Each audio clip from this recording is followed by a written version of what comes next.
আম্মা জান খাদিজাতুল কুবরা বলেন, নবীজি আমি আপনার কাছে দুটি জিনিসের আবদার করি। বিশ্বনবী বলেন, খাদিজা রে তুমি দুইটা কেন, আরো অনেক কিছু আবদার করো। তুমি ইসলামের জন্য সব দিয়ে দিছো, কিন্তু তুমি আমার কাছ থেকে কোনোদিন কিছু চাও না। আম্মা জান খাদিজাতুল কুবরা বলে, নবী গো আমি যখন মারা যাব, আমি মারা যাওয়ার পরে আপনার শরীরের জুব্বাটা দিয়া আমার কাফনের ব্যবস্থা করে দিয়ে, কারণ কবরের ফেরেশতা যেন বুঝতে পারে এই চাদরটা নবীর গায়ের চাদর, নবীর শরীরের পরিধানকৃত জুব্বা। কারণ জার্সি দেখলে বোঝা যায় এরা কোন দলের সাপোর্টার। কথা কনাকে যুবক ভাই চিল্লা বলেন ঠিক কিনা? আজকে মুসলমানের ঘরে আর্জেন্টিনার পতাকা থাকে, কথা বলেন ঠিক কিনা? মুসলমানের ঘরে ব্রাজিলের পতাকা থাকে, ঠিক কিনা? আজকে মুসলমানের ঘরে নায়ক নায়িকা পতিতাদের ছবি থাকে, আর কয় হুজুর দোয়া করেন আমার বউটা যেন পরিণত হয়, আমার বউটা যেন মাহিনত হয়। এরকম যুবক আছে না নাই? আম্মা জান খাদিজাতুল কুবরা কি চাইলেন? নবীজি আপনার শরীরের চাদর দিয়া আমাকে আপনি কাফন পরাইয়া দিবেন, যাতে কবরের ফেরেশতারা, সওয়াল জবাবের ফেরেশতারা চিনতে পারে আমি আপনার দলের লোক, আমি রাসূলের লোক, আমি ইসলামের লোক। বিশ্বনবীজি আপনার কাছে দ্বিতীয় আবদার, আমি মারা যাওয়ার পরে আমার চেহারাটা আপনি কিবলার দিকে করে দিবেন। আম্মা জান খাদিজাতুল কুবরা রাদিয়াল্লাহু তাআলা আনহা উনি মারা যাওয়ার পরে আল্লাহর রাসূলের শরীরের জামা দিয়া কাফনে কাপড়ের ব্যবস্থা করে দিলেন। এরপরে আম্মা জান খাদিজাতুল কুবরা ওসিয়ত করেছিলেন, নবীজি আমি মারা যাওয়ার পরে আপনি নিজ হাত দিয়ে আপনি আমাকে কবরে নামাইবেন। কবরে নামানোর পরে আমার দেহ, আমার পুরো শরীরটা আপনি কাবার দিকে করে দিবেন। বিশ্বনবীজি যখন আম্মা জান খাদিজাতুল কুবরাকে জানাজা সম্পন্ন করে, কাফন দাফন সম্পন্ন করে কবরে নামে এলেন। কবরে নামানোর পরে আম্মা জান খাদিজাতুল কুবরার চেহারাটা যতবার কিবলার দিকে করে দেন, ততবার কিবলার থেকে ফিরে আসে। বিশ্বনবীজি বড় চিন্তিত হয়ে গেলেন, কি ব্যাপার খাদিজার লাশ কি জন্য বারবার কাবার দিক থেকে ফিরে আসে? বিশ্বনবীজি আল্লাহকে ডাক দিলেন, আল্লাহকে ডাক দিয়ে বলেন, আল্লাহ আমার খাদিজার উপর কি আপনি অসন্তুষ্ট হয়ে গেছেন নাকি? আমার খাদিজার লাশ যতবার আমি কাবার দিকে ঘুরে দিই, ততবার কাবার দিক থেকে ফিরে আসে। বিশ্বনবীজি বড় পেরেশান হয়ে গেলেন, বিশ্বনবীজি বড় চিন্তিত হয়ে গেলেন যে খাদিজা ইসলামের জন্য নিজের ধন সম্পদ, নিজের সবকিছু, ব্যবসা বাণিজ্য আল্লাহর জন্য আল্লাহর রাস্তায় দিয়ে দিয়েছেন, সবকিছু আল্লাহকে দিয়ে দিয়েছেন। যে খাদিজা সারাটা জীবন প্রত্যেকটা সময় ইবাদতের মধ্যে কাটিয়েছেন, সেই খাদিজার লাশ যদি কাবার দিক থেকে ফিরে আসে, এটা কি সহজ কথা না কঠিন কথা? বিশ্বনবীজি পেরেশান হয়ে গেলেন, আবার আল্লাহকে ডাক দিলেন, বলে আল্লাহ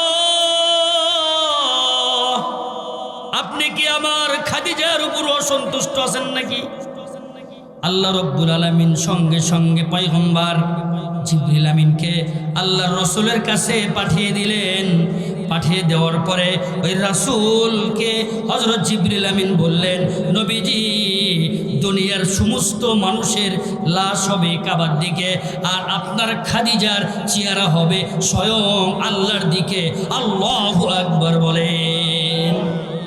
কারণ খাদিজা ইসলামের পহেলা মুসলমান।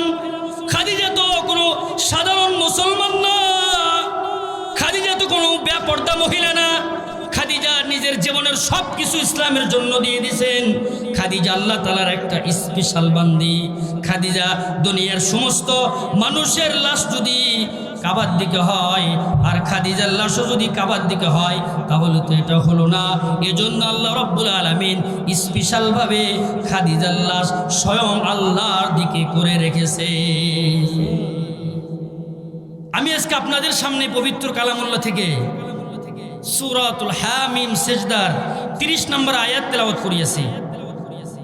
এবং সূরাত ইব্রাহিমের 1 নম্বর আয়াত আমি আপনাদের সামনে তেলাওয়াত করিয়েছি। হযরত নবী করিম সাল্লাল্লাহু আলাইহি সাল্লামের অসংখ্য হাদিসের ভিতর থেকে একটা হাদিস আমি আপনাদের সামনে তেলাওয়াত করিয়েছি। আল্লাহ তাআলা যদি তৌফিক দান করেন, আপনারাও যদি আমার ডাকে সাড়া দেন, ইনশাআল্লাহ হতে পারে এই মাহফিল আলোচনা আপনার জন্য হেদায়েতের পাথেয় হয়ে যাবে ইনশাআল্লাহ। দিন যত সামনের দিকে যাইতেছে, বাংলার মুসলমান কোরআনের দিকে ফিরতেছে, কথা বলেন ঠিক কিনা? দিন যত সামনের দিকে যাবে, পুরাতন মসজিদগুলো নতুন হবে, পুরাতন মাদ্রাসাগুলো নতুন হবে। আগে যে যুবকরা নামাজ পড়ে নাই এখন নামাজ পড়বে। আগে যে যুবকরা যাত্রা ব্যান্ডেল করছে, সার্কাস করছে, বাউলের অনুষ্ঠান করছে, ফাউলদের অনুষ্ঠান করছে, আজকে সেই যুবকরা কোরআনের মাহফিল করুক। কারা কারা চান দুহাত তুলে আমার আল্লাহকে দেখান। নারায়ে তাকবীর, নারায়ে তাকবীর। আল কোরআনের আলো ঘরে জ্বলে লাভ নাই, একবারে ডাইরেক্ট জায়গায় জ্বলতে হবে। আল কোরআনের আলো সংসদে জ্বলো। আলেম ওলামা যেখানে, দিনদার যুবক ভাইরা যেখানে, নারায়ে তাকবীর। সময় উপস্থিতি, আমি আপনি আমরা প্রত্যেকেই যারা আজকে এখানে উপস্থিত আছি, আজ থেকে 40 কিংবা 50 বছর পরে অথবা 100 বছর পরে যেই প্রজন্ম আমরা এখানে উপস্থিত আছি, আমরা কি কেউ বেঁচে থাকবো? 100 বছর পরে ওই যুবক ভাইরা যারা আছে, 100 বছর পরে এরা যুবক থাকবে? থাকবে না। প্রত্যেকেই আমরা মৃত্যুবরণ করবো কি করবো না?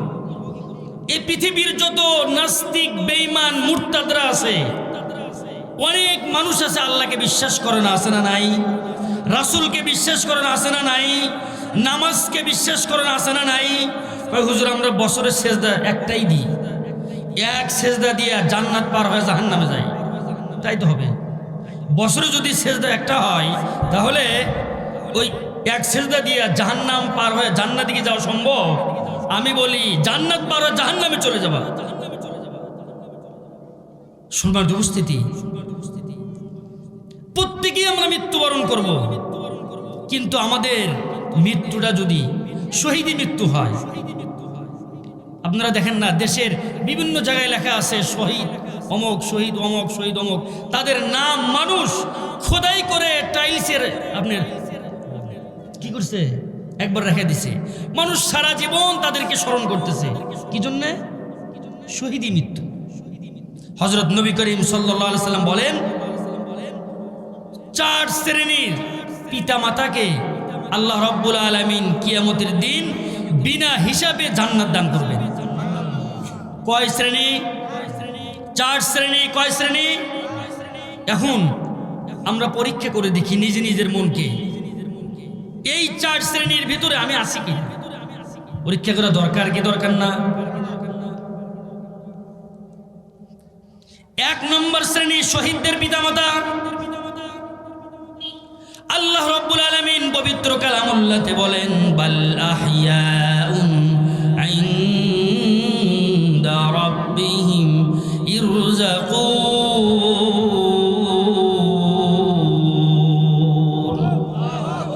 আল্লাহ রাব্বুল আলামিন বলেন, যারা শহীদ হবে, যারা নিজের কলিজার টুকরা সন্তানদেরকে আল্লাহর রাস্তায় জিহাদের জন্য পাঠিয়ে দিবে, যারা আল্লাহর রাস্তায় দ্বীনের জন্য, ইসলামের জন্য নিজের সন্তানদেরকে যুদ্ধের ময়দানে কাফের বেঈমান মুরতাদের বিরুদ্ধে যুদ্ধ করে করে ইসলামকে বিজয় করবে, এই শ্রেণীর পিতা মাতাকে আল্লাহ তাআলা বিনা হিসাবে জান্নাত দান করবে।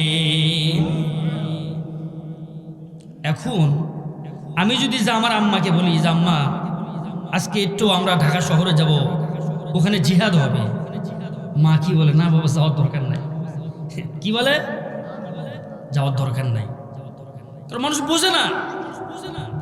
অথচ বিশ্বনবীর দরবারে ছোট্ট একজন আপনার নাবালেগ দুধের বাচ্চা নিয়ে আসছে একজন মা। ওই যে মুরব্বী কিন্তু বলছে যে হুজুর মেয়েদের আলোচনা করে নাই, তো এই জন্য কিছু করা লাগবে তো। আচ্ছা, তো ছোট্ট সাহাবী দুধের বাচ্চা, একজন মা কলিজার টুকরো দুধের বাচ্চাকে নিয়ে আসছে আল্লাহর রসুলের দরবারে। আপনারা বলেন, আমার মায়েরা যখন চুলাতে রান্না করে, বাচ্চা যদি একটা চিকুট দেয়, রান্না কি আর ওখানে করে? সব ফেলে দিয়ে, বাবারাও তো তাই, যদি দেখতেছে বাচ্চা কি করতেছে, কান্না করতেছে, সব বাদ আগে বাচ্চার কাছে চলে যায়। একজন মহিলা সাহাবী বলতেছে, ইয়া রাসূলুল্লাহ, আমার এই নাবালেগ বাচ্চা আপনার কাছে নিয়ে আসলাম, আপনার যুদ্ধের কাজে আমার এই নাবালেগ বাচ্চাকে আপনি যুদ্ধের কাজে ব্যবহার করবেন। বিশ্ব নবীজি বললেন, ও আমার মা, এই ছোট্ট নাবালেগ বাচ্চা যুদ্ধের কাজে আমি কিভাবে ব্যবহার করব? ওই মহিলা সাহাবী বলে, বিশ্ব নবীজি, এই ছোট্ট নাবালেগ বাচ্চা ছাড়া আমার আর কোনো সন্তান নাই, আমার আর কোনো আত্মীয় স্বজন নাই। আপনি যুদ্ধের জন্য সমস্ত মানুষদের কাছ থেকে সহযোগিতা চাইছেন, আমার বড় কোনো সন্তান নাই, আমার সন্তান যুদ্ধের ময়দানে শহীদ হয়ে গেছে, আমার স্বামীও শহীদ হয়ে গেছে, আমার এই ছোট্ট নাবালেগ বাচ্চা আমি আপনাকে দিলাম।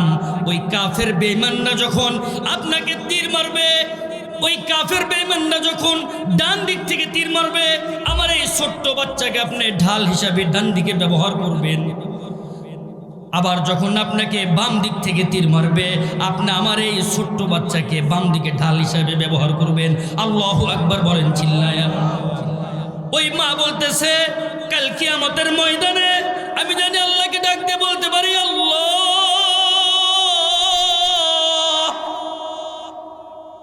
যুদ্ধের জন্য আমার স্বামী শহীদ হয়েছে, ইসলামের জন্য আমার স্বামী শহীদ হয়েছে, আমার বালেক সন্তান শহীদ হয়েছে, আমার একটা মাত্র ছোট বাচ্চা ছিল, এই বাচ্চাটাও আমি ইসলামের জন্য আমি আপনার কাছে দিয়ে গেলাম। কাল কিয়ামতের ময়দানে যেন আমি শহীদের মা হিসাবে জান্নাতে যাইতে পারি। ওই মহিলা সাহাবীর কত বড় কলিজা হলে বলতে পারে, চিন্তা করেন কত বড় কলিজা। ও যুবক ভাইরা আমার, আপনারা আমাদের মাহফিলে চলে আসেন।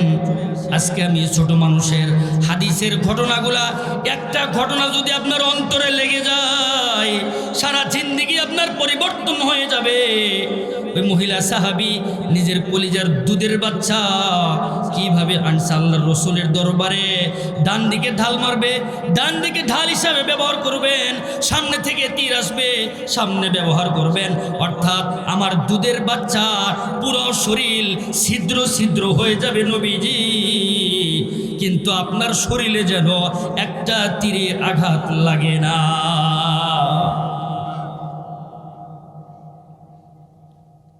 এনারাই হলো শহীদের মা। কি বলেন? আমার কথা খারাপ লাগতেছে? এনারাই হলো প্রকৃত শহীদের মা। তাহলে আমি আপনাদের কি বলতেছিলাম, 4 শ্রেণীর পিতা মাতাকে আল্লাহ রাব্বুল আলামিন বিনা হিসাবে কি দান করবেন? আপনারাই বলেন, এই শ্রেণীর পিতা মাতা হইতে গেলে কি পরিমাণ ইমানি পাওয়ারওয়ালা মহিলা হতে হবে, কি পরিমাণ পাওয়ারওয়ালা। আজকে যদি আমরা বলি, ভাই আপনার 3টা সন্তান, একটা সন্তান মাদ্রাসাতে দেন, হুজুর হ্যাঁ খাবে কি, খাবে কি? আল্লাহ এমন খাওয়ান খাওয়াইতেছে, যারা খাওয়ায় তারা জানে যে আর খাইতেই পারি না। রিজিকের মালিককে, সবাই কথা বলেন, রিজিকের মালিককে আল্লাহ রাব্বুল আলামিন বলেন, ওয়া মা মিন দাব্বাতিন ফিল আরদি ইল্লা আলাল্লাহ রিজকুহা। আল্লাহ তাআলা বলেন, দুনিয়ার জমিনের ভিতরে তাফসীরের কিতাবের ভিতরে আসছে, আই তামশি আইয়ামশি আলাল আরদ, একটা প্রাণী যদি আল্লাহ তাআলা দুনিয়াতে সৃষ্টি করেন, সেই প্রাণীরও রিজিকের দায়িত্ব কে নেন? কথা বলেন, আপনারাই বলেন। আপনার হাতি চেনেন? চেনেন, সবাই চেনেন। হাতি চাকরি করে, ব্যবসা বাণিজ্য আছে, অথচ আমাদের দেশের একজন গবেষক বলছে প্রতিদিন একটা হাতি 250 কেজি খাদ্য খায়। কত কেজি? 250 কেজি খাদ্য খায়। এটা আপনি বিশ্বাস করলেও কিছু না, না করলেও কিছু না, এটা তোর কোরআন হাদিসের কথা। একজন গবেষক বলছে, তবে আমার বিশ্বাস হয় যে পরিমাণ দেহ আর যে শরীর সে অনুযায়ী 250 কেজি খাদ্য তার কাছে কিছুই না। আপনারা বলেন একটা কলা গাছ কত কেজি হবে? আমি তো দেখছি এক মুহূর্তেই শেষ করে দেয়, 5 মিনিট লাগে শেষ করে দেয়। ওই হাতি চাকরি আছে, কথা বলেন চাকরি আছে। সমুদ্রে বড় বড় তিমি মাছ যাদের এত শক্তি, আপনি যারা সমুদ্রে নাবিক আছে ওনারা বলছেন ওই সমুদ্রের মাছের জন্য আলাদা খাবার আমাদের রিজার্ভ রাখতে হয়। ওই মাছকে যদি খাবার না দেওয়া হয় জাহাজ ঠেকিয়ে দিবে। তাহলে চিন্তা করেন ওই মাছগুলি কত বড়। ওই মাছগুলোর খাবার কে দিয়েছেন? জোরে বলেন কে দিয়েছেন? আল্লাহ। এত বড় বড় কুমির এত খাবার খায়, এই খাবারগুলি কে দিয়েছেন? আল্লাহ দিয়েছে। আমাদের বিশ্বাস থাকতে হবে আল্লাহর উপর। সম্মানিত উপস্থিতি, আমি কথা বলতেছিলাম যে 4 শ্রেণীর মানুষকে আল্লাহ রব্বুল আলামিন কি হিসাবে? বিনা হিসাবে জান্নাত দান করবেন।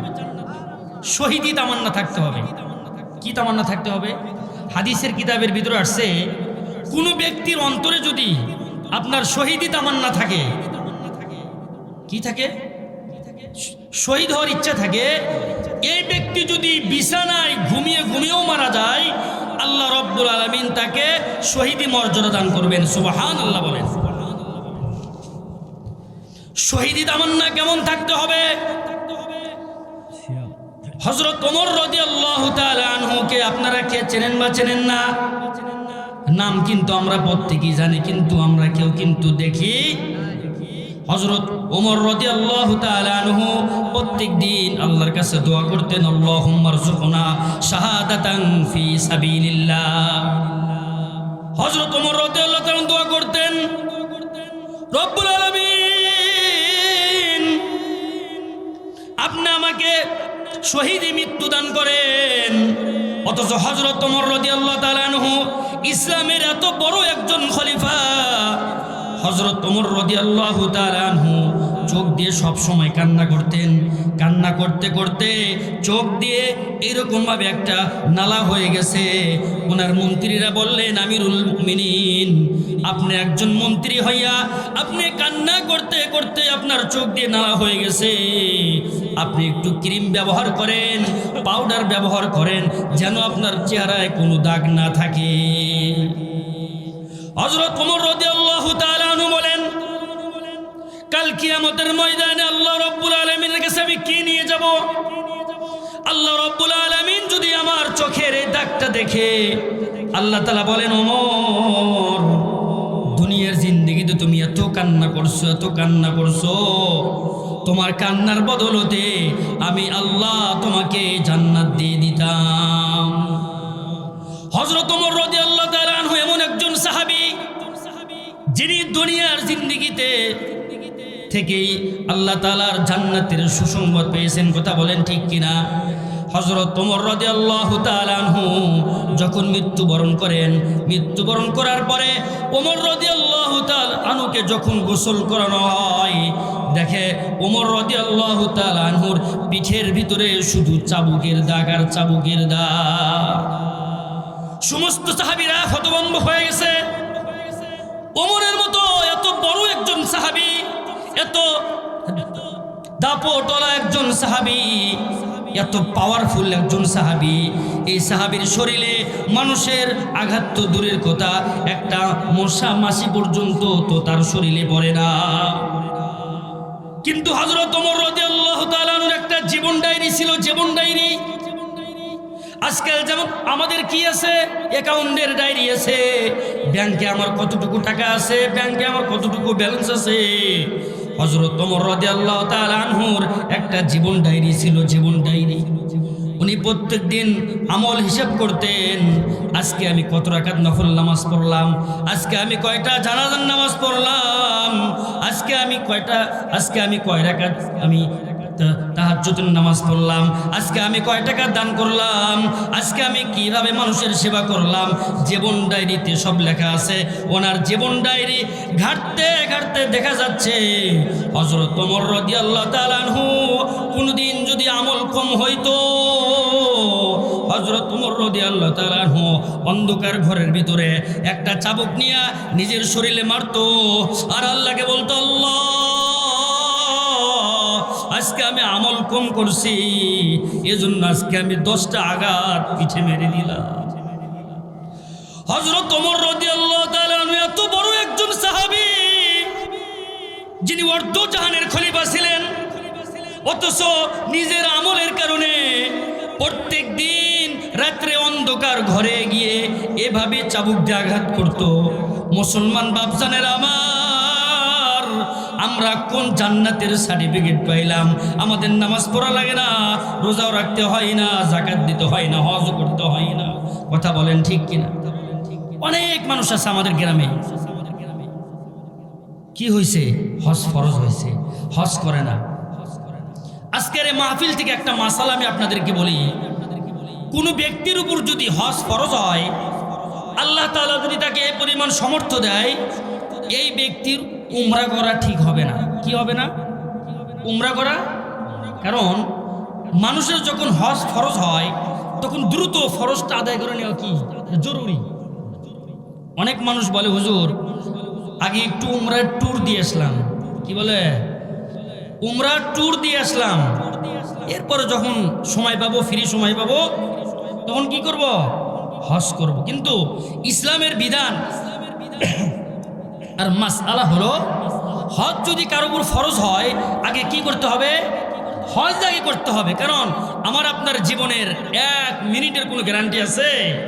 হজ ফরজ হওয়ার পরে যদি কোনো ব্যক্তি ফরজ হজ আদায় না করে, আল্লাহ তাআলা কাল কিয়ামতের ময়দানে ওই ব্যক্তির সম্পদগুলোকে সাপ বানায়া ওই সম্পদ ওই ব্যক্তিকে এরকমভাবে কামড়াইতে থাকবে আর বলবে, ইয়াউমা ইউহমা আলাইহি ফি, হ্যাঁ, এরকমভাবে বলতে থাকবে যে আমি ওই টাকা, ওই সম্পদ, আমি তুমি হজ করো নাই, তুমি যাকাত দাও নাই, ওই টাকা আমি আজকে তোমাকে সাপ হয়ে ধ্বংসন করতেছি।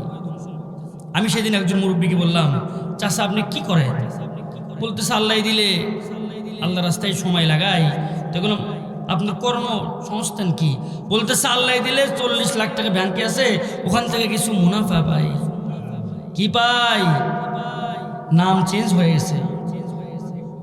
নাম কি হয়ে গেছে? ইংরেজিতে বলে ইন্টারেস্ট, আর আরবিতে কি বলে? মুনাফা। ওটা তো বলা যাবে না, তাহলে হুজুরের চাকরি থাকবে না নাকি? মানুষ নাম চেঞ্জ করে দিছে। গুনাহ একটাই। গুনাহ কি? গুনাহ একটাই। এক লোক, এক মুরব্বীর স্বভাব ছিল, ও প্রত্যেক দিন বউকে পিটাইতো। তো ঘটনাক্রমে আপনার ওই গ্রামে তাবলীগের লোকজন আছে, আপনাদের এলাকাতে আসে, কি বলে, আসসালামু আলাইকুম, কেমন আছেন, চলেন মসজিদে গাছ হচ্ছে, বয়ান হচ্ছে, এরকম বলে কি বলে না? তো ওই লোক বলতেছে, হুজুর আমি তো খুব ইচ্ছা, আমি 3 দিনের সময় দিব, কিন্তু আমার তো খুব কাজ, অনেক ব্যস্ত। এখন ওই বেচারির বউ ঘরের মধ্যে থেকে বলতেছে, ডাহা মিথ্যা কথা, কোনো কাম নাই, প্রত্যেক দিন আমার সাথে ঝগড়া করে। এখন তাবলীগের লোকরা তো নাসুর বান্দা, যেভাবেই হোক ওনাদের টার্গেট আগে মসজিদে ঢুকাই, এরপরে 3 দিন, এরপরে 1 চিল্লা 3 চিল্লা বছর সারা জীবন পার করে দিবে। এটা কি ভালো না খারাপ? ভালো। এরপরে ঘটনাক্রমে এসে মাগরিবের গাছতে গেছে, গাছতে যখন ইমাম সাহেব ইমানের আলোচনা করছে, রাজি হয়ে গেছে 1 চিল্লা দেওয়ার জন্য। 1 চিল্লা দিয়ে আসছে, এরপরে আবার 3 চিল্লা দিছে, এরপরে বাড়িতে আসছে। যে লোক প্রত্যেক দিন খাওয়ার আগে আপনার লবণ কম হলেও পিটাইতো, আবার লবণ বেশি হলেও পিটাইতো, সেই লোক যখন বাড়িতে আসছে, আসার পরে বউ চিন্তা করতেছে, কি আমার তরকারি আজকে স্বাদ হয় নাই, তাও কয় সুবহানাল্লাহ। আবার আজকে তরকারি ঝাল বেশি হয়েছে, তাও কয় সুবহানাল্লাহ। এর পাশের বাসায় আর একটা হিন্দু লোক আছে, তারও স্বামী প্রত্যেক দিন বউকে পিটায়। এখন ওই লোক বলতেছে, তুমি একটু চিল্লে যাও তো। হিন্দু লোক কয়, হে বোকা, আমার কি চিল্লে যাও? হিন্দুরা কি চিল্লা করো নাকি? বলছে না, তুমি চিল্লে যাও, কত কিছু বুঝে, তুমি চিল্লে যাও। মেয়ে মনে যদি জিদ ধরে, তাহলে আর কিছু করার আছে? কিছু করার নাই। চিল্লে যাও, কই না তুমি মুসলমানদের কাছে, কই না তুমি চিল্লে যাও। চিল্লে গেছে। চিল্লে যাওয়ার পরে ইমাম সাহেব এমন বক্তব্য দিছে, এক গাস্তের বয়ানে সে মুসলমান হয়ে গেছে। এই ব্যক্তি যখন বাড়িতে আসছে, আসার পরে আর বউ মারে না। তরকারি কম হলেও সুবহানাল্লাহ, তরকারি বেশি হলেও সুবহানাল্লাহ, ঝাল বেশি হলেও সুবহানাল্লাহ। আছে না নাই? আপনাদের এলাকায় মনে হয় নাই? নাই। আচ্ছা, আমরা বাড়িতে সালাম দিই কারা কারা? বউকে দিকে হাত তোলেন তো। আমি দিই, দিকে হাত তোলেন তো। আর কিছুদিন আগে একজন মহিলা মানুষ আমার কাছে আসছে, হুজুর আমি স্বামীর তো খেদমত করি কিন্তু মন পাই না। তা আমি বললাম, আপনি 7 দিন স্বামী যখন বাড়ি থেকে বের হবে আপনি তখনও সালাম দিবেন, কষে একটা সালাম মারে দিবেন। আবার যখন বাড়িতে ঢুকবে আপনি তখনও সালাম দিবেন। হুজুর এটা সম্ভব না। এটা কি না? সম্ভব না। রাসূলের হাদিস আছে, আফসুস সালাম ওয়া তু'মুত তুআম, তোমরা বেশি বেশি সালাম আদান প্রদান করো আর বেশি বেশি মানুষকে খানা খাও, তাহলে পরস্পরের ভিতরে কি হবে? ভালোবাসা বেড়ে যাবে। তো সময় উপস্থিত, আমি যে কথা বলতেছিলাম আপনাদের কি মনে আছে? কয় শ্রেণীর মানুষকে আল্লাহ তাআলা বিনা হিসেবে জান্নাত দান করবেন? 60 শ্রেণী। 1 নম্বর শ্রেণী কি? খারে ভুলে গেছেন? হ্যাঁ। 2 নম্বর ওই সমস্ত পিতামাতা যাদের সন্তানেরা হাফেজে কোরআন হয়েছে। আল্লাহ রাব্বুল আলামিন কাল কিয়ামতের ময়দানে হাফেজে কোরআনদের পিতামাতাদেরকে বিনা হিসাবে জান্নাত দান করবেন। আপনারা মনে করেন এই গ্রামে পুলিশ ঢুকছে, পুলিশ হাত পা বেঁধে সব কিছু বেঁধে নিয়ে যাচ্ছে। পিছন থেকে যদি এক নেতা ডাক দেয়, পুলিশ থামো, এটা আমার দলের লোক, খবরদার খবরদার, একে জেলখানায় নিয়ে যায় না। এই কথা শোনার পরে পুলিশ যদি ছেড়ে দেয়, আপনারাই বলেন এই ব্যক্তি কি পরিমাণ খুশি হবে? কি পরিমাণ খুশি হবে? বলবে ভাই তুমি এমপি দাঁড়াও, আমি আর কেউ ভোট না দিলে আমি তোমাকে ভোট দেবো, যে উপকার তুমি করছো। তাহলে 2 নম্বর শ্রেণী হলো হাফেজে কোরআনের পিতামাতা, হাফেজে কোরআনের পিতামাতা।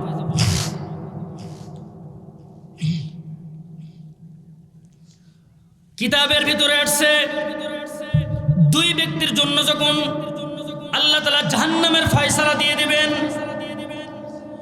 এক ব্যক্তি আপনার জাহান্নামের দিকে যাইতে থাকবে আর পিছনে তাকাবে, যাবে আর পিছনে তাকাবে। আপনারা বলেন আপনাদের এলাকাতে থেকে যখন কোনো মানুষ বিদেশে চলে যায়, বিদেশে যাওয়ার সময় ওই ব্যক্তিরা কিন্তু বারবার পিছনে তাকায়, দেখে আমার মা দাঁড়িয়ে আছে, আমার বাবা দাঁড়িয়ে আছে, আমার বন্ধুরা দাঁড়িয়ে আছে, এজন্য বারবার পিছনে তাকায়। কি তাকায় না? কথা বলেন। 2 ব্যক্তিকে আল্লাহ রাব্বুল আলামিন জাহান্নামের ফয়সালা দিয়ে দিয়েছেন।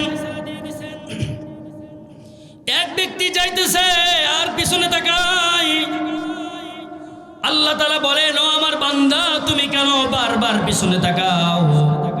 ওই ব্যক্তি বলে, রব্বুল আলামিন আলেমদের জবান থেকে শুনিয়েছি আপনার নাকি রাগের চাইতে দয়া বেশি।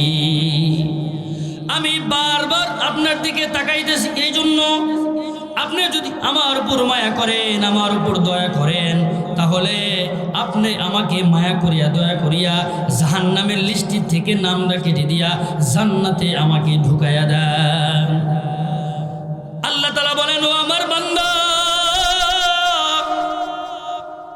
তুমি যখন আমার প্রতি বিশ্বাস করছো, যাও আমি আল্লাহ তাআলা তোমাকে জাহান্নামের লিস্টি থেকে নামটা কেটে দিয়ে জান্নাতে দিয়ে দিলাম। কয় ব্যক্তির কথা বলছিলাম? 2 ব্যক্তি। আর এক ব্যক্তি সোজা যাইতেছে। আল্লাহ তাআলা ডাক দিলেন, ও আমার বান্দা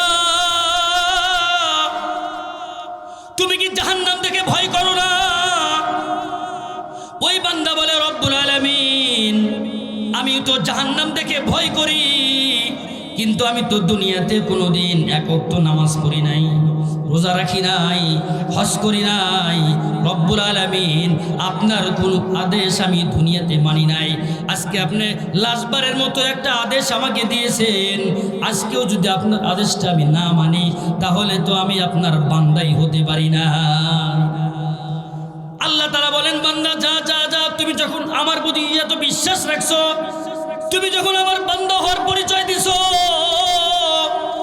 আমি আল্লাহ তোমাকে জাহান্নামের লিস্টি থেকে নামটা কেটে দিলাম, নামটা কাটিয়া তোমাকে জান্নাতের ভিতরে দাখিল করে দিলাম।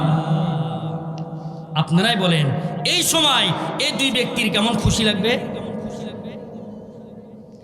এক ব্যক্তি সারাটা জীবন শুধু গুনাহ করছে আর গুনাহ করছে আর গুনাহ করছে, মৃত্যুর সময় ওসিয়ত করছে, সন্তানদেরকে ওসিয়ত করছে, বলতেছে সন্তানেরা আমি যখন মারা যাব তো আমি মারা যাওয়ার পরে তোমরা আমাকে আগুনে পুরাইবা।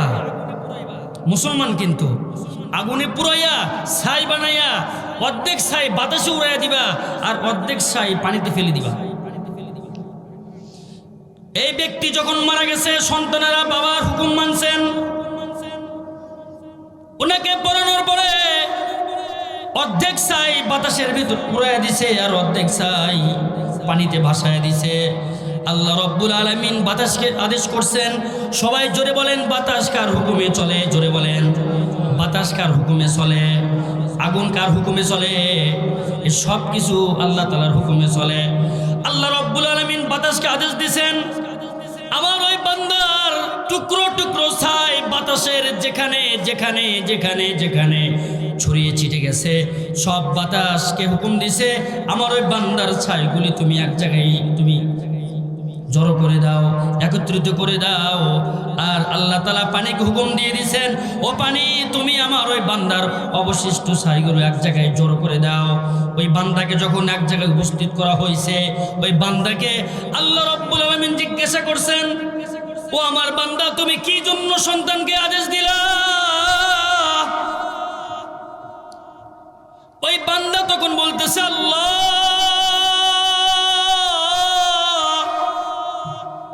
দুনিয়ার কোনো মানুষ জানে না, কিন্তু আপনি কিন্তু ঠিকই জানেন কি জন্য আমি আমার সন্তানদেরকে আদেশ দিয়েছিলাম। ওই বান্দা বলতেছে, রব্বুল আলামিন এই জন্য আমি আদেশ দিয়েছি, আমি জীবনে এত পাপ করেছি, ওই পাপ মাখা শরীর নিয়ে আপনার কাছে উপস্থিত হওয়ার মতো আমার কোনো সামর্থ্য নাই। এই জন্য আমি আপনার ভয়ে আমি আমার সন্তানদেরকে বলেছি, আমার এই গুনাহ মাখা শরীর নিয়ে আপনার কাছে আমি কেমন উপস্থিত হইব? আল্লাহ তাআলা বলেন, দুনিয়ার কোনো মানুষ যখন রাত্রে গুনাহ করে, এই ব্যক্তি যদি দিনেও আল্লাহকে ডাকে বলে, আল্লাহ দুনিয়াতে আমি বহু গুনাহ করে ফেলছি, রাত্রিতে আমি বহু গুনাহ করে ফেলছি, রব্বুল আলামিন আপনি আমাকে মাফ করিয়া দেন। আল্লাহ তাআলা বলেন, আমার বান্দা মাফ চাইতে দেরি, আমি আল্লাহ মাফ করতে দেরি না। এরপরে কোনো বান্দা যদি দিনে গুনাহ করে, দিনে অনেক মানুষ আছে যাদের বাচ্চা হয় না, তারা শুধু মাজারে মাজারে দৌড় করে, এই জাতীয় মানুষ আছে না নাই? কথা বলেন ঠিক কিনা? শুধু মাজারে যায় মাজারে যায়, বলে হুজুর অনেক দিন হলো বিবাহ শাদী করছি, কোথায় যাবেন? কই মাজারে একটা ছাগল দিয়ে আসলাম, বাবার দরবারে বাবার কাছে গিয়েছিলাম, বাবা যদি দোয়া করে আমার একটা সন্তান হবে। খোঁজ নিয়ে দেখবেন ওই বাবার বউ নাই, সোয়ালও নাই। তাহলে যে বাবার সন্তান নাই, যে বাবার স্ত্রী নাই, যে বাবা জেনা করে, যে বাবা মুরিদদের সুযোগ নিয়ে জেনা করে, সেই বাবার কাছে যদি কেউ মাজারে গিয়ে দোয়া চায়, উট দেয়, ছাগল দেয়, আল্লাহ তো সন্তান দিবেই না, বরং তার উপর একবারে ঠাটা মেরে দিবে। কথা বলেন ঠিক কিনা? দুনিয়ার কোনো বান্দা যখন আল্লাহকে ডাক দেয়, সবাই একবার আমার সাথে ডাক দেন তো, আল্লাহ। সবাই ডাক দেন আল্লাহ। দুনিয়াতে বহু গুনাহ আমরা করে ফেলছি, রব্বুল আলামিন আপনি আমাদের ক্ষমা করে দেন।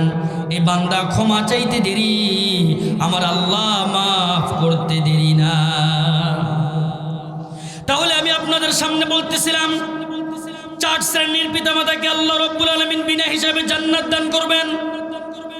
1 নম্বর শ্রেণী শহীদদের পিতামাতা, যাদের সন্তানেরা আল্লাহর রাস্তায় শহীদ হয়েছে, নিজের সন্তানদেরকে উদ্বুদ্ধ করিয়া দ্বীনের জন্য, ইসলামের জন্য, কোরআনের জন্য, দ্বীন কায়েমের জন্য সন্তানদেরকে দিয়া শহীদ করেছেন। আল্লাহ তাআলা কাল কিয়ামতের ময়দানে এই সমস্ত পিতামাতাদের বিনা হিসাবে জান্নাত দান করবেন। 2 নম্বর শ্রেণী হাফেজে কোরআনের পিতামাতাকে, হাফেজে কোরআন কাল কিয়ামতের ময়দানে একটা করে আয়াত পড়বেন আলিফ লাম রা, একতলা উপরে উঠতে থাকবেন, সুবহানাল্লাহ বলেন। এরপর বলবেন কিতাবুন আনজালনাহু ইলাইকা লিতুখরিজান নাসা মিনাজ যুলুমাতি ইলান নূর। আরেকটা উপরে উঠতে থাকবেন, কোরআন শরীফের আয়াত পড়বেন আর উপরে উঠতে থাকবেন। আপনাদের কি মন চায় না একটা সন্তানকে হাফেজে কোরআন বানান, একটা সন্তানকে আলেম বানান? আপনি মারা যাওয়ার পরে এই সন্তান কবরের পাশে গিয়ে দোয়া করবে আর বলবে, আল্লাহ, দুনিয়াতে বেঁচে থাকতে আমার বাবা কত কষ্ট করিয়া আমাকে কাপড় চুপড় করে দিছে, আমাকে ভালো জামা কাপড় কিনে দিছে। আজকে আমার বাবা কবরস্থ হয়ে গেছে। এই বাবা যখন কবরের কাছে গিয়ে পড়বে ইয়াসিন ওয়াল কুরআনিল হাকীম, সঙ্গে সঙ্গে আল্লাহ রাব্বুল আলামিন ওই ব্যক্তির কবরের আযাব মাফ করে দিবেন। 3 নম্বর শ্রেণী হলো ওই শ্রেণী যাদের পৌরজাতে প্রতিবন্ধী সন্তান আছে। প্রতিবন্ধী সন্তান আছে না নাই? নাই। অনেকের পৌরজাতে প্রতিবন্ধী সন্তান আছে, অনেক মানুষের প্রতিবন্ধী সন্তান আছে। ভাই, যাদের প্রতিবন্ধী সন্তান আছে আপনি রাগ করিয়েন না। এই সন্তান আল্লাহ তাআলা আপনাকে জান্নাতের টিকিট হিসেবে দিয়েছেন। আল্লাহু আকবার বলেন। এরা আপনার জান্নাতের টিকিট। আল্লাহ তাআলা বান্দাকে এতভাবে পরীক্ষা করে বান্দা বুঝতে পারবে না। কাল কিয়ামতের ময়দানে এমন বান্দা আছে দেখবে তার জন্য জান্নাতের ভিতর বালাখানা রেডি, বালাখানা রেডি। ওই বান্দা বলবে, আল্লাহ, আমি তো দুনিয়াতে ভালো কাজ করি নাই, আমি তো দুনিয়াতে ইসলামের কাজে ছিলাম না, অত বেশি দান সদকা করি নাই, তারপরও আমার জন্য এত সুন্দর বালাখানা কেন? আল্লাহ তাআলা বলবে, ও আমার বান্দারে, তোমাকে আমি একটা প্রতিবন্ধী সন্তান দিয়েছিলাম আর তুমি আমার উপর অসন্তুষ্ট হও নাই। সন্তানকে পেশাব পায়খানা থেকে শুরু করে সব কিছু তুমি লালন পালন করছো। আমি আল্লাহ তোমার উপর এত খুশি হয়ে গেছি, তোমার জিন্দেগির যত গুনাহ আছে সব গুনাহ আমি আল্লাহ মাফ করে দিলাম। কয়টা গেল? 3টা। 4 নম্বর শ্রেণী অনেক মানুষ আছে সন্তান ভূমিষ্ঠ হওয়ার পরেই মারা যায়। জানেন এরকম অনেক মানুষ আছে, অনেক আশা করে একটা সন্তান নিছে, বাবা ডাক শুনবে, মা ডাক শুনবে, কিন্তু সেই সন্তান ভূমিষ্ঠ হওয়ার পরেই অথবা নাবালেগ অবস্থায় এই বাচ্চা মারা যায়। রাসূল বলেন, এই বাচ্চা যে মারা গেল সে যেন জান্নাতের একটা টিকিট কেটে ফেললো। কিন্তু গ্রামগঞ্জের অনেক মহিলারা আছে বলে, আল্লাহর কারো সওয়াল চোখে দেখলো না, আমার সওয়াল খালি দেখলো আর কারো সওয়াল দেখলো না, আমার সওয়াল একটাই সওয়াল হয়েছে, আল্লাহর আর খায়া কাম নাই, আমার সওয়ালটাই নিয়ে গেল। এই জাতীয় শ্রেণীর মহিলা মানুষ আছে না নাই? অথচ আল্লাহ রাব্বুল আলামিন বলেন 4 নম্বর শ্রেণী যাদের নাবালেগ সন্তান দুনিয়া থেকে চলে গেছে, এই ব্যক্তি যদি আল্লাহর কাছে সবর ধরে, রব্বুল আলামিন আপনি সন্তান দিয়েছিলেন আবার আপনি নিয়ে গেছেন, রব্বুল আলামিন আমি আপনার উপর অসন্তুষ্ট হই নাই, রাসূল বলেন এই ব্যক্তিও বিনা হিসাবে জান্নাতে চলে যাবে। আমরা সবাই জান্নাতে যাইতে চাই, ল্যাংড়া আম সবাই খাইতে চাই, ফজলি আম সবাই খাইতে চাই, কিন্তু নার্সারিতে গিয়ে যদি 20 টাকা দামের আমের গাছ খুঁজি তাহলে আর ল্যাংরা আম খাওয়া লাগবে না। কি খাওয়া লাগবে না? ওই গাছ আপনার জীবনে আর আম পাবেন না। আর যদি ল্যাংরা একটা গাছ 500 টাকা দিয়ে কিনে আনেন, আম আলাদাই বিক্রি করে। কি আমি একটা গাছ আম ধরা গাছ এনে কাটছি, আল্লাহর এক বান্দা চুরি করে নিয়ে গেছে। দেখেন ওই টাকা বেশি, আম ধরা গাছ বেচতেছে। তাহলে আপনাকে কি করতে হবে? চেষ্টা করতে হবে। চেষ্টা অনুযায়ী আল্লাহ তাআলা আপনাকে ফল দিবে। এই পৃথিবীর পহেলা মুসলমানের নাম কি? যে কে বলতে পারেন? পহেলা মুসলমান, রাইট, আম্মাজান খাদিজাতুল কুবরা রাদিয়াল্লাহু তাআলা আনহা পৃথিবীর পহেলা মুসলমান। উনি ইসলামের জন্য, দ্বীনের জন্য, কোরআনের জন্য নিজের হাজার হাজার কোটি টাকার সব কিছু আল্লাহর রাসূলকে দিয়ে দিছে। কি করছেন? আল্লাহর রাসূলকে দিয়ে দিছে। নিজে যত কিছু করা লাগে সব কিছু আল্লাহর রাসূলকে দিয়ে দিছে। এরপরেও আম্মাজান খাদিজাতুল কুবরা মৃত্যুকে এই পরিমাণ ভয় করতেন। শুনবেন আপনারা আম্মাজান খাদিজাতুল কুবরার কথা। আম্মাজান খাদিজাতুল কুবরা রাদিয়াল্লাহু তাআলা আনহা, আমরা ভালো করে শুনেন, নিজের স্বামীর জন্য হাজার হাজার কোটি টাকার সম্পত্তি সব দিয়ে দিয়েছেন, নিজের ব্যাংক ব্যালেন্স সব দিয়ে দিয়েছেন, ব্যবসা সব দিয়ে দিয়েছেন। এরপরেও রাসূলকে বলে, স্বামী গো, আমি আপনার জন্য কিছুই দিতে পারলাম না। আর আজকালকার বউরা যদি শ্বশুর বাড়ি থেকে মোটরসাইকেল দেয় আর রাস্তার ভিতরে যদি গাড়ির তেল ফুরে যায়, বলে মোটরসাইকেল আব্বা দিছে, তেলও আব্বার দেওয়া লাগছিল। এরকম ঝাঁকি মারে কি মারে না? আর আম্মাজান খাদিজাতুল কুবরা ইসলামের জন্য সব দিয়ে দিয়েছেন। এরপরও নবীজিকে বলে, নবীজি, আমি আপনাকে কিছুই দিতে পারলাম না।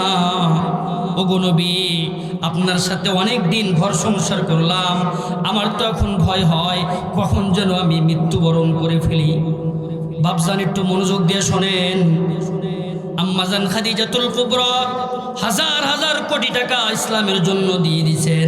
এরপরও তার অন্তরে কবরের ভয়, কবরের ভয়। বিশ্ব নবীকে বলতেছে, ওগো নবী, ইয়া রাসূলুল্লাহ, ইয়া হাবিবাল্লাহ, আমি মারা যাওয়ার পরে আমি অন্ধকার কবরে কেমনে থাকব? যে ঘরে আলো নাই, বাতাস নাই, কিচ্ছু নাই, সেই ঘরে নবী গো আমি কেমনে থাকবো? বিশ্ব নবী কি বলো, আমার নবীজি মারা যাওয়ার পরে আপনি আমার কবরের সওয়াল জবাবগুলা দিয়ে দিবেন। নবীজি বলে, ও আমার খাদিজা, একজনের প্রশ্নের উত্তর কবরের ভিতরে আর একজন দিতে পারে না। আজকালকার মা বোনদের যে অবস্থা, মনে হয় তারা ঠিকই দিতে পারবে। আজকে আমাদের ভিতর পর্দা নাই, ইসলাম নাই। চুল ছেড়ে দিয়ে এলাকার যুবকদেরকে ক্রাশ খাওয়ানোর জন্য মোটর সাইকেলে করিয়া যায়, আর মনে মনে কয়, আহারে কত যুবক আজকে আমার দিকে তাকিয়ে আসছিল।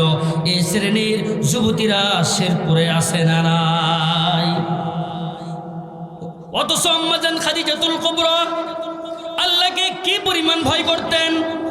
ইসলামের জন্য সব কিছু দেওয়ার পরেও নবীকে বলতেছে, নবী গো, আমার বড় ভয় হয়, আমি মনে হয় কবরের সওয়াল জবাব ঠিক মতো দিতে পারবো না। নবী গো, আপনি আমার কবরের সওয়াল জবাবগুলো একটু দিয়ে দিয়েন। বিশ্ব নবীজি বলো, আমার খাদিজা, কবর এমন একটি জায়গা যেখানে একজনের উত্তর আরেকজন দিতে পারে না। খাদিজা রে, তুমি আমাকে এত সহযোগিতা করছো, এত সহযোগিতা করছো।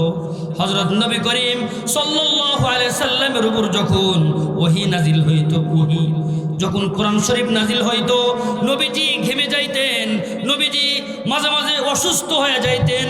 আম্মাজান খাদিজাতুল কুবরা চাদর দিয়ে বুকে জড়ায় নিতেন আর বলতেন, নবী গো, আপনি ভয় করিয়েন না, ভয় করিয়েন না, আপনার কেউ ক্ষতি করতে পারবে না। আম্মাজান খাদিজাতুল কুবরা বলেন, নবীজি, সত্যি যদি আমার কবরের প্রশ্নের উত্তর আপনি না দিতে পারেন, তাইলে আমি আপনার কাছে দুইটা জিনিস চাই। কয়টা জিনিস? কথা বলেন, কয়টা জিনিস? জোরে বলেন, কয়টা জিনিস? সবাই জোরে বলেন, কয়টা জিনিস? সবাই একটু আমার সাথে জিকির করেন তো দেখি। লা ইলাহা ইল্লাল্লাহ। যুবক ভাই, আওয়াজ হবে। লা ইলাহা ইল্লাল্লাহ।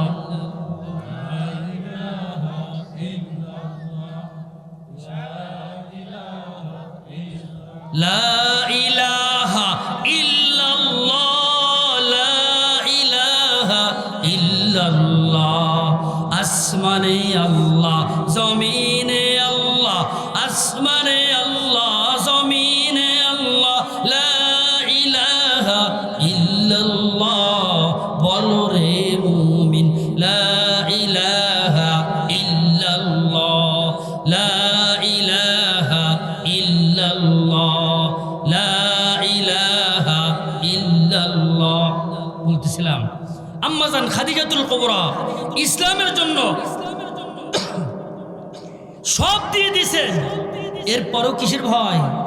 কবরের ভয়। আর আমরা টাকা বাড়ি থেকে পকেটে নিয়ে আসছি, আবার বাড়িতে নিয়ে যাচ্ছি, তাও কি নাই? কবরের ভয়। আম্মাজান খাদিজাতুল কুবরা বলেন, নবীজি আমি আপনার কাছে দুটি জিনিসের আবদার করি। বিশ্বনবী বলেন, খাদিজা রে, তুমি দুইটা কেন, আরো অনেক কিছু আবদার করো। তুমি ইসলামের জন্য সব দিয়ে দিছো, কিন্তু তুমি আমার কাছ থেকে কোনোদিন কিছু চাও না। আম্মাজান খাদিজাতুল কুবরা বলে, নবী গো, আমি যখন মারা যাব, আমি মারা যাওয়ার পরে আপনার শরীরের জুব্বাটা দিয়া আমার কাফনের ব্যবস্থা করে দিয়ে, কারণ কবরের ফেরেশতা যেন বুঝতে পারে এই চাদরটা নবীর গায়ের চাদর, নবীর শরীরের পরিধানকৃত জুব্বা। কারণ জার্সি দেখলে বোঝা যায় এরা কোন দলের সাপোর্টার। কথা কনা গে যুবক ভাই, চিল্লা বলেন ঠিক কিনা? আজকে মুসলমানের ঘরে আর্জেন্টিনার পতাকা থাকে, কথা বলেন ঠিক কিনা? মুসলমানের ঘরে ব্রাজিলের পতাকা থাকে, ঠিক কিনা? আজকে মুসলমানের ঘরে নায়ক নায়িকা পতিতাদের ছবি থাকে, আর কয় হুজুর দোয়া করেন আমার বউটা যেন পরিণত হয়, আমার বউটা যেন মাহিনত হয়। এরকম যুবক আছে না নাই? আম্মাজান খাদিজাতুল কুবরা কি চাইলেন? নবীজি আপনার শরীরের চাদর দিয়া আমাকে আপনি কাফন পরাইয়া দিবেন, যাতে কবরের ফেরেশতারা, সওয়াল জবাবের ফেরেশতারা চিনতে পারে আমি আপনার দলের লোক, আমি রাসূলের লোক, আমি ইসলামের লোক। বিশ্বনবীজি আপনার কাছে দ্বিতীয় আবদার, আমি মারা যাওয়ার পরে আমার চেহারাটা আপনি কিবলার দিকে করে দিবেন। আম্মাজান খাদিজাতুল কুবরা রাদিয়াল্লাহু তাআলা আনহা উনি মারা যাওয়ার পরে আল্লাহর রসুলের শরীরের জামা দিয়া কাফনে কাপড়ের ব্যবস্থা করে দিলেন। এরপরে আম্মাজান খাদিজাতুল কুবরা ওসিয়ত করেছিলেন, নবীজি আমি মারা যাওয়ার পরে আপনি নিজ হাত দিয়ে আপনি আমাকে কবরে নামাইবেন। কবরে নামানোর পরে আমার দেহ, আমার পুরো শরীরটা আপনি কাবার দিকে করে দিবেন। বিশ্বনবীজি যখন আম্মাজান খাদিজাতুল কুবরাকে জানাজা সম্পন্ন করে, কাফন দাফন সম্পূর্ণ করে কবরে নামে এলেন। কবরে নামানোর পরে আম্মাজান খাদিজাতুল কুবরার চেহারাটা যতবার কিবলার দিকে করে দেন, ততবার কিবলার থেকে ফিরে আসে। বিশ্বনবীজি বড় চিন্তিত হয়ে গেলেন, কি ব্যাপার, খাদিজার লাশ কি জন্য বারবার কাবার দিক থেকে ফিরে আসে? বিশ্বনবীজি আল্লাহকে ডাক দিলেন, আল্লাহকে ডাক দিয়ে বলেন, আল্লাহ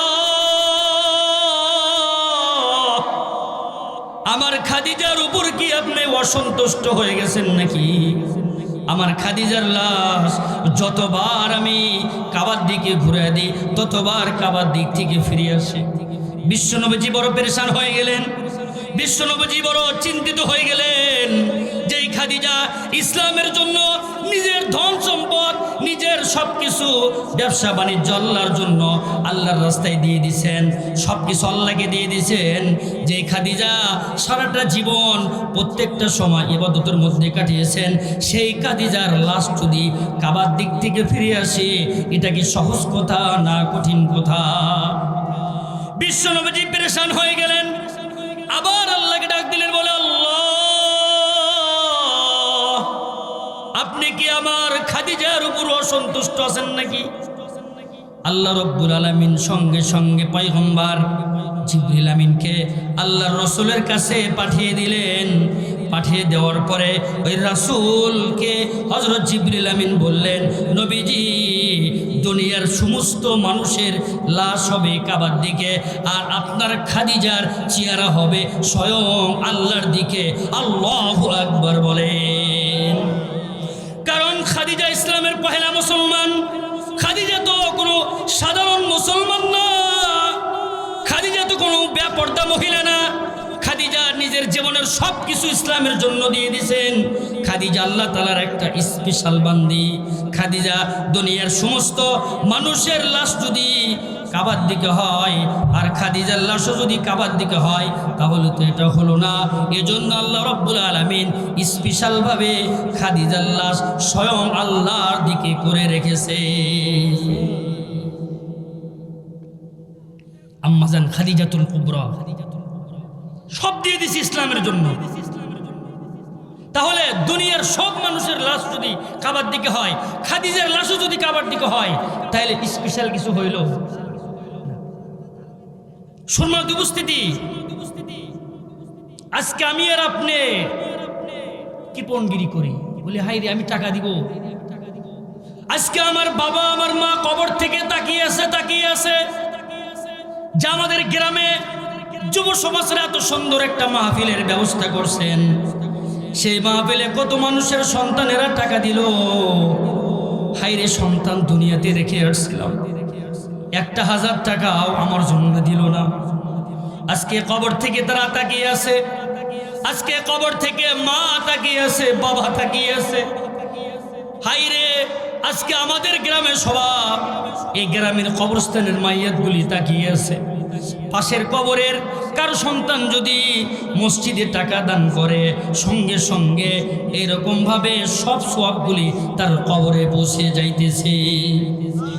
আর পাশের কবরের আরেকজনের সন্তান যদি 1 টাকাও দান না করে, ওই ব্যক্তি আফসোস করে আর বলে, হায়রে আল্লাহ, কি সন্তানটা দুনিয়াতে রেখে আসলাম, কি স্ত্রী দুনিয়াতে রেখে আসলাম, কি মেয়েটা দুনিয়াতে রেখে আসলাম। এত মানুষের সন্তানেরা, এত মানুষের স্ত্রীরা দান করলো, আর আমার সন্তানের মন একটু ঘামলো না। আজকে তারা আফসোস করবে। কি করবে? আফসোস করবে। যারা দিছেন তাদের বাবা মা তো বড়ই ধন্য। আল্লাহ রাসূল বলছেন,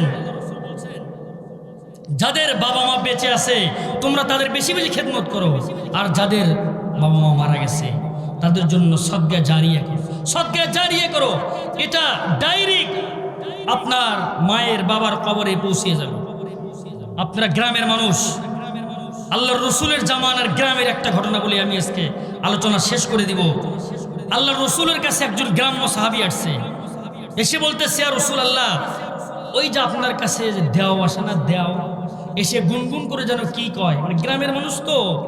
আল্লাহ রাসূল বলতেছে, ও আমার সাহাবী, ওটা দেও না, ওটা জিবরিল আমিন, উনি আমার কাছে আসেন আর গুনগুন করে কোরআনের আয়াত নাজিল করেন। উনি কি করেন?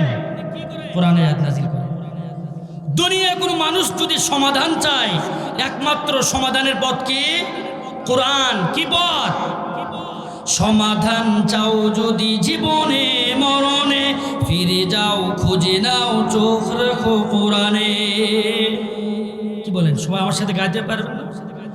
সমাধান চাও যদি জীবনে মরণে, ফিরে যাও খুঁজে নাও, চোখ রাখো কোরআনে। তবেই পাবে সুখ শান্তির ঠিকানা, তবেই পাবে সুখ শান্তির ঠিকানা, যদি মেনে নাও তুমি মনে প্রাণে।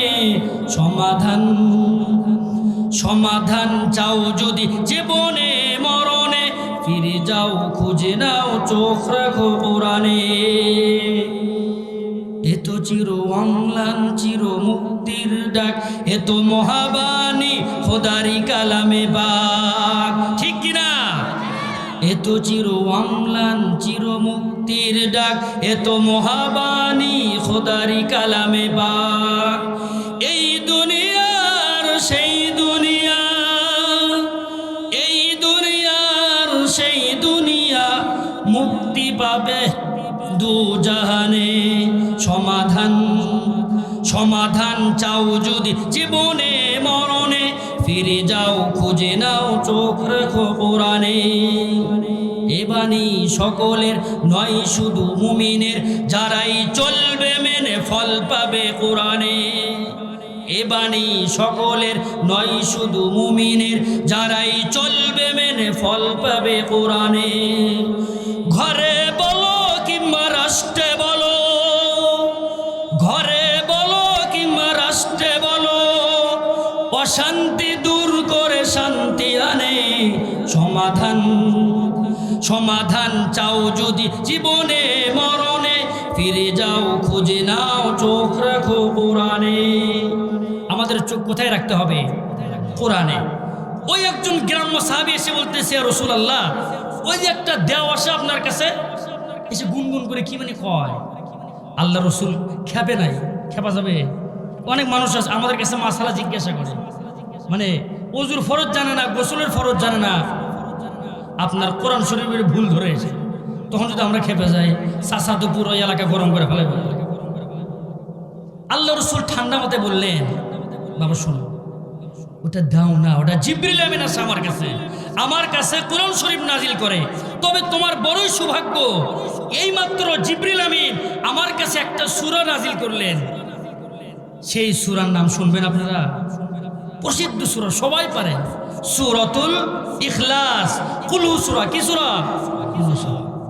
বলতেছে বড় সৌভাগ্য আপনার, এই সূরা একবার পড়লে 10 পারা কোরআন শরীফ পড়ার সওয়াব পাওয়া যায়। আরো জোরে সুবহানাল্লাহ বলেন। এখন ওই গ্রাম, হ্যাঁ হুজুর, আমি তো এগুলোই চাই, কম কষ্টে বেশি সব, এগুলি তো আমি চাই হুজুর, বলেন বলেন। তো আল্লাহ রসুল বলছেন 2 বার পড়লে 20 পারা কোরআন শরীফ পড়ার সওয়াব পাওয়া যায়। ওই বেচারা আরো খুশি। এরপরে বলছে, আল্লাহ নবী বলছে, ও আমার সাহাবী, 3 বার পড়লে 30 পারা কোরআন শরীফ পড়ার সওয়াব পাওয়া যায়। ওই বেচারা আরো খুশি। তখন ওই বেচারা খুশি হয়ে আল্লাহকে ধন্যবাদ দিছে। কি দিছে? হাদিসের কিতাবে আসছে, ওই বেচারা আপনার আরবের মানুষ, আরবি ভাষায় বলছে, নি'মাল ইলাহু ইলাহুনা, নি'মাল ইলাহু ইলাহুনা, নি'মাল ইলাহু ইলাহুনা। আল্লাহ তোমাকে ধন্যবাদ, আল্লাহ তোমাকে ধন্যবাদ। পড়ি 1 লাইন, সব দেয় 10 লাইন। সুবহানাল্লাহ বলেন। পড়ি 1 লাইন, সব দেয় 10 লাইন। পড়ি 1 লাইন, সব দেয় 10 লাইন। এই বেচারা তো খুশি হয়েছে। আর খুশি দেখিয়া ওনার পাশে আরেকজন সাহাবী ছিল, আব্দুর রহমান বিন আউফ রাদিয়াল্লাহু তাআলা আনহু। উনি আরো খুশি হয়ে গেছে। উনি খুশি হয়ে বলতেছে, ইয়া রাসূলুল্লাহ, এই গ্রাম্য সাহাবী কোরআন শেখার পরে যে পরিমাণ খুশি হয়েছে আল্লাহর প্রতি, আমি একে আরো খুশি করার জন্য আমার বাড়িতে একটা গাভীন উটনি আছে, কয়েকদিন পরেই বাচ্চা হবে। এই উটনি আমি আমার এই গ্রাম্য সাহাবীকে দিয়ে দেব, যদি আপনি অনুমতি দেন। সুবহানাল্লাহ বললেন না? তখনকার জামানার একটা উটনির দাম জানেন? এখনকার প্যারাডো পাজেরো গাড়ি। কারণ তখনকার জামানার উটনি ছিল এরকম, মানে বিমান, হেলিকপ্টার, তাও আবার গাভীন। কত আশা ছিল, দুধ হবে, বাচ্চা হবে, বাচ্চা দেখবো, দুধ খাবো। কিন্তু আল্লাহর কোরআন পড়ে যে সাহাবী খুশি হয়েছে, এই মুসলমানকে আরো খুশি বেশি করার জন্য, আল্লাহকে খুশি করার জন্য আব্দুর রহমান বিন আউফ রাদিয়াল্লাহু তাআলা আনহু বিশ্ব নবীকে বলতেছে, নবী গো, আপনি যদি আমাকে অনুমতি দেন, এই গাভীর উটনিটা আমি এই ব্যক্তিকে দান করে দিব। আল্লাহু আকবার বলেন। এই ব্যক্তি বাড়িতে গেছে। বাড়িতে যাওয়ার পরে বিবিকে বলছে, বিবি, এই যে তোমার এতদিনের গরু ছাগল, আপনারাই বলেন বাড়িয়ালি যদি গরু ছাগল না ঠিক মতো লালন পালন করে, সেই গরু ছাগল কিন্তু ঠিক মতো হয় না। কথা বলেন ঠিক কিনা? হযরত আব্দুর রহমান বিন আউফ রাদিয়াল্লাহু তাআলা আনহু বাড়িতে যা বিবিকে বলছে, এই গাভীর উটনিটা আমি আমার এক আল্লাহর বান্দাকে দান করতে চাই। উনি আল্লাহর কোরআন শুনে বড় খুশি হয়ে গেছে, আল্লাহর প্রতি এত খুশি হয়ে গেছে, উনি আল্লাহকে ধন্যবাদ দিছে। বিবি তুমি যদি অনুমতি দাও, আজকালকার এতদিনের কষ্টে গড়া এই গাভীর উটনিটা আমি আল্লাহর রাস্তায় দিয়ে দিব। বিবি সঙ্গে সঙ্গে বলছে, যাও যাও তাড়াতাড়ি আল্লাহর রাস্তায় দিয়ে দাও। আল্লাহু আকবার। ও আমার মা বোনেরা, ভালো করে শুনিয়েন কথাগুলি। আম্মাজান খাদিজার কথা বলছিলাম, ইসলামের জন্য সব দিয়ে দিছে। বাড়ির বউ যদি দানওয়ালা হয়, বাড়ির বউ যদি মেহমানদারি করানোওয়ালা পছন্দ করে, তাহলে ওই বাড়ির স্বামীও মেহমানদারি করাতে চায়। আব্দুর রহমান বিন আউফ রাদিয়াল্লাহু তাআলা আনহু বিবিকে বলার পরে বলছে, ঠিক আছে আপনি যান, উটনিটাকে দিয়ে দেন। যেই মাত্র গাভীর উটনিটা নিয়ে ওই গ্রাম্য সাহাবীকে দিছে, ওই যে সাহাবীর কথা মনে আছে নাকি, যে খুশি হয়ে গেছে, আল্লাহকে ধন্যবাদ দিছে, যখন উটনিটা তাকে দিছে, এই বেচারা আরো হাজার হাজার গুণ বেশি খুশি হয়ে গেছে। এই বেচারা যখন খুশি হয়ে গেছে, সঙ্গে সঙ্গে আবার জিবরিল আমিন আসছেন। জিবরিল আমিন আসিয়া বলতেছে, নবীজি আপনার যে সাহাবী একটা উটনি আল্লাহর কোরআন ওয়ালাকে দান করছে, আল্লাহ তাআলা আপনার এই সাহাবীর উপরে এত খুশি হয়ে গেছে, জান্নাতের ভিতরে তার জন্য ৮৭,০০০ উটনির ব্যবস্থা করে দিছে। উটনি দান করছেন কয়টা? কথা বলেন, সবাই কথা বলেন। আলোচনা শেষের দিকে চলে যাবে ভাই। উটনি দান করছেন একটা, কিন্তু আল্লাহ তাআলা ৮৭,০০০ দুনিয়ার উটনি না, জান্নাতের উটনি তার জন্য বরাদ্দ করে দিয়েছেন। এই কথা যখন আরো সাহাবীরা শুনছেন, সমস্ত সাহাবী যার যার বাড়ি যত উটনি ছিল, সবাই সমস্ত সাহাবীরা উটনি ধরে ধরে এই গ্রাম্য সাহাবীর হাতে নিয়ে আসছে। কিতাবের ভিতরে আসছে, এই সাহাবী যখন মদিনা ত্যাগ করেন, এই সাহাবী আল্লাহকে বলতেছে, আল্লাহ আল্লাহর কোরআন বোঝার কারণে যদি দুনিয়াতে এত সম্মান পাওয়া যায়, আল্লাহর কোরআনের সব ফজিলত শেখার পরেই যদি এত সম্মান পাওয়া যায়, আমার আল্লাহ না জানি জান্নাতের ভিতরে আমার জন্য কত সম্মান বরাদ্দ করেছে। ও আমার বাপজানেরা, আমার কলিজার টুকরা যুবক ভাইরা, আজকে আমি আপনাদেরকে বলবো, প্রত্যেকেই আপনারা এক মাসের এমবির 500 থেকে 700 টাকা মসজিদে দান করবেন। পারবেন কি পারবেন না? ও আমার আম্মা জানেরা, স্বামীর কাছ থেকে তো কত টাকাই নিয়েছেন বিউটি পার্লার করার জন্য, কত কসমেটিক ক্রয় করেছেন।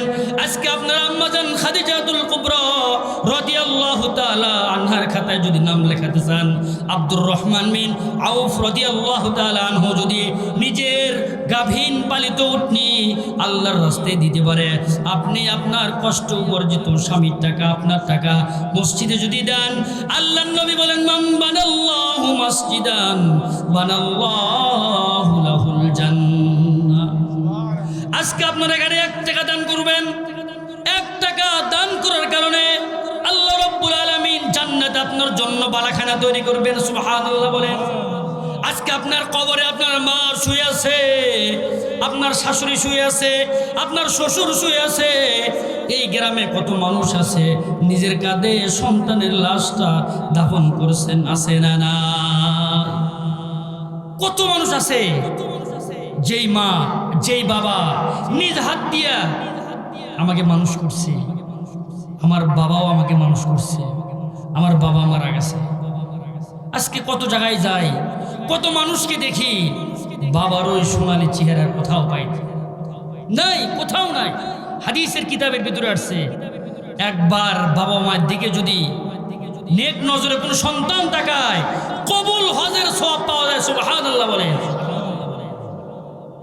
একবার যদি কেউ কোরআন শরীফটা বুকে নিয়ে আল্লাহকে ডাক দেয়, আপনার বাড়িতে কোরআন শরীফ আছে, কোরআন শরীফ নাই, আপনার বাড়ি কোরআন শরীফটা মাঝে মাঝে বুকে জড়ায়া ধরবেন আর বলবেন, আল্লাহ আপনার এই কোরআন শরীফ আপনি যা যা বলছেন সব সত্য, কিন্তু আমি বড় হতভাগা, আমি আপনার কোরআনটা পড়তে পারি না। রব্বুল আলামিন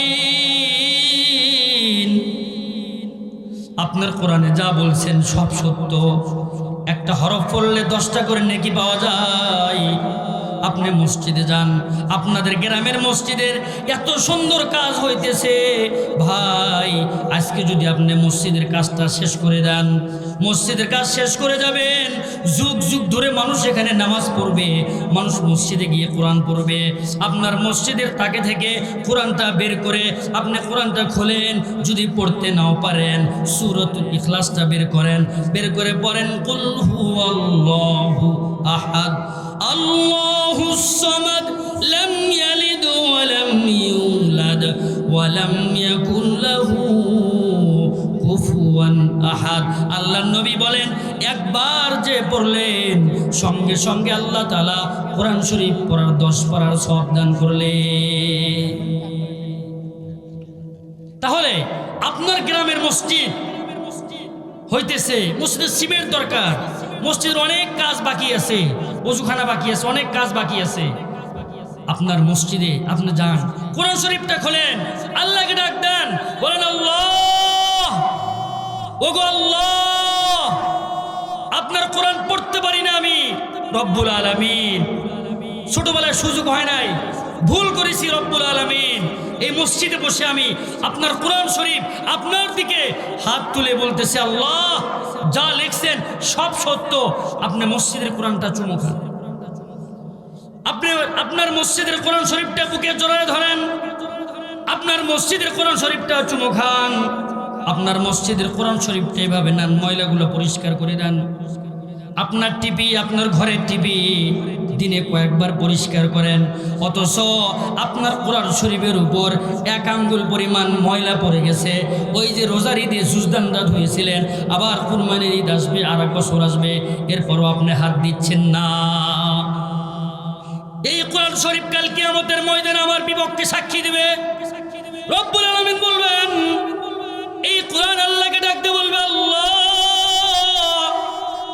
এই ব্যক্তির ঘরে কোরআন শরীফ ছিল, এই ব্যক্তিদের মসজিদে কোরআন শরীফ ছিল, বছরকে বছর তাকের ভিতর পড়েছিল, এই গ্রামের একজন মানুষও কোরআন শরীফটা খুলে পড়ে নাই, কোনোদিন মসজিদের ইমাম সাহেবকে বলে নাই যে ভাই কোরআন শরীফের ভিতরে কি আছে একটু পড়ে পড়ে শোনাও। এই ব্যক্তি যখন কোরআন শরীফ পড়ে পড়ে শোনাবে, এই ব্যক্তি যখন বলবে আলিফ লাম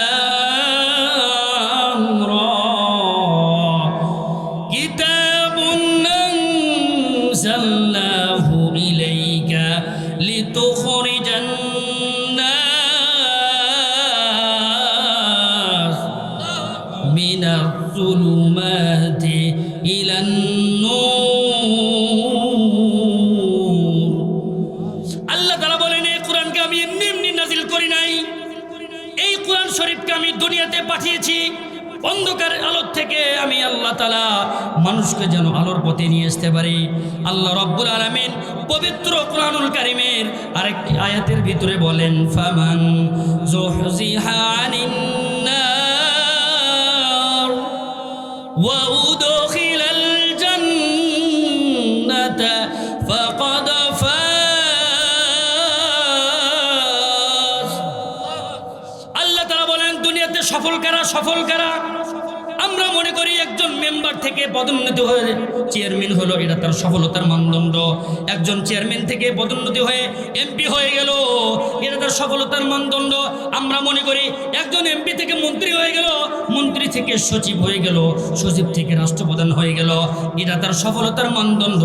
আমার আল্লাহ বলে না না না, দুনিয়ার যে সমস্ত আমার আল্লাহর আমার বান্দা বান্দিরা যারা নিজেকে জাহান্নাম থেকে মুক্ত করাইয়া জান্নাতে দাখিল করাইতে পারলো, জান্নাতে প্রবেশ করাইতে পারলো, তারাই দুনিয়ার জিন্দেগিতে সাকসেসফুল।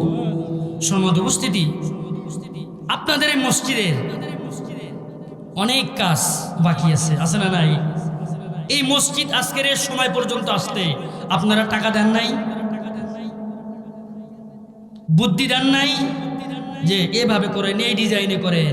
প্রত্যেকটা মানুষ যত বুদ্ধি দিশা দিছেন এই সবগুলা আল্লাহ তাআলার দরবারে ওজন হবে, ওজন। সুবহানাল্লাহ বলেন। ওজন করে করে আপনার গুনাহের পাল্লা যদি ভারীও থাকে আল্লাহ তাআলা সেটা নেকি দ্বারা পরিবর্তন করে দিয়ে আল্লাহ রাব্বুল আলামিন আপনাকে জাহান্নাম থেকে মুক্তি করিয়া জান্নাতের সার্টিফিকেট দান করবে।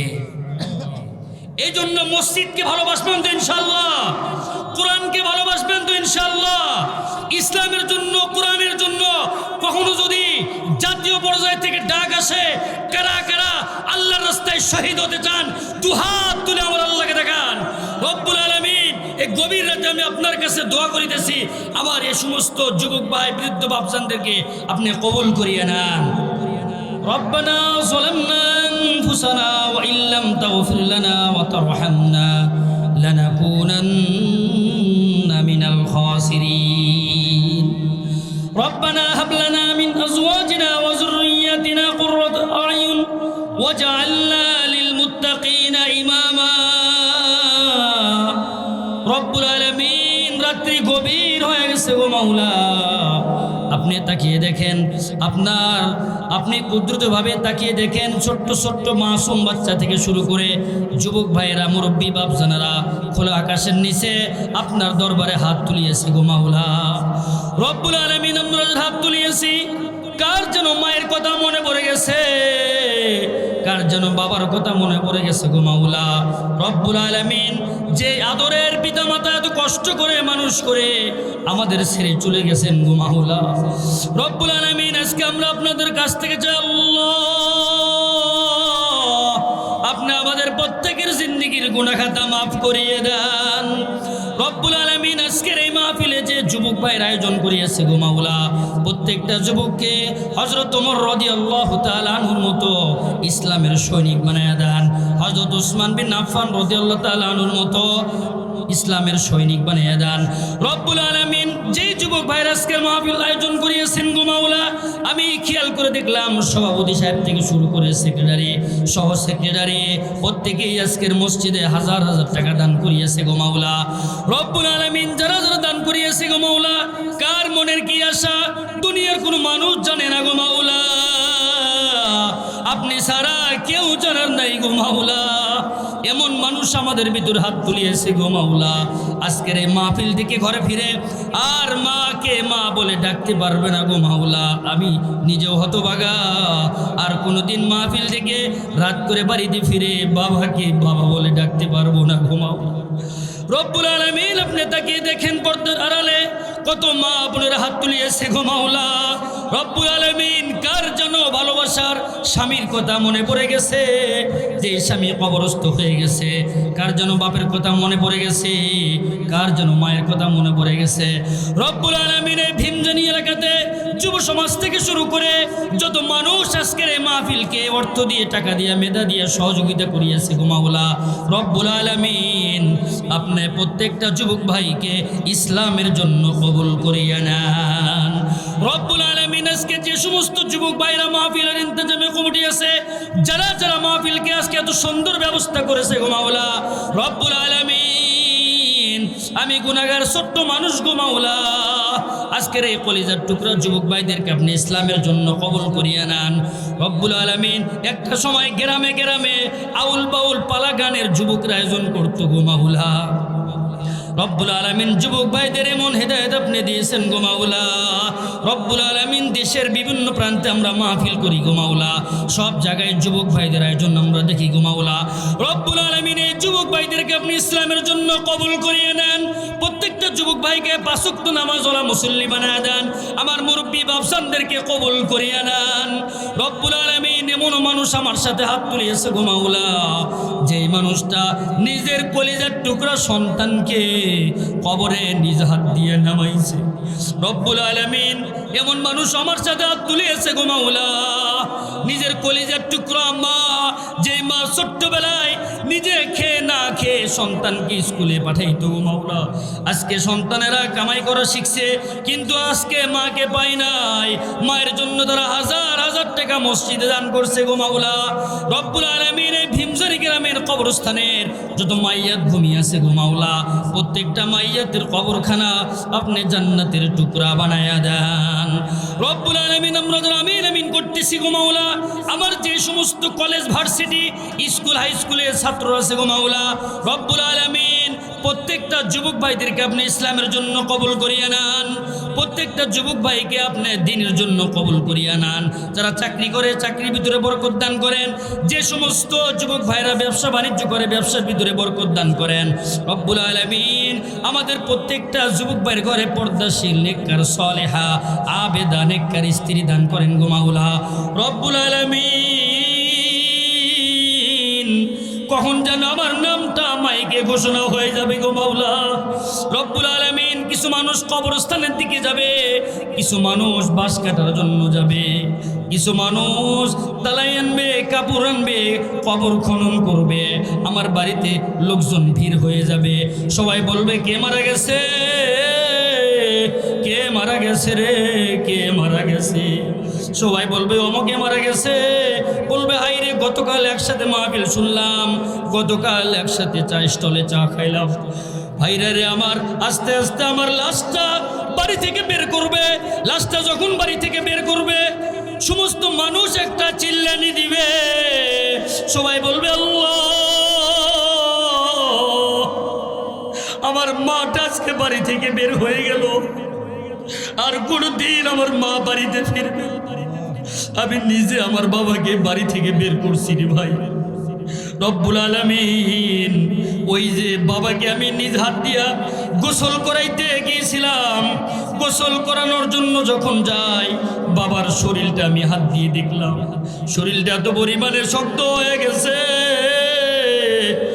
যে শরীরটা 2 ঘন্টা 3 ঘন্টা আগে এত নরম ছিল রে ভাই। বাইরে কবরে ঠান্ডা মাটি আমরা কেউ সহ্য করতে পারবো না।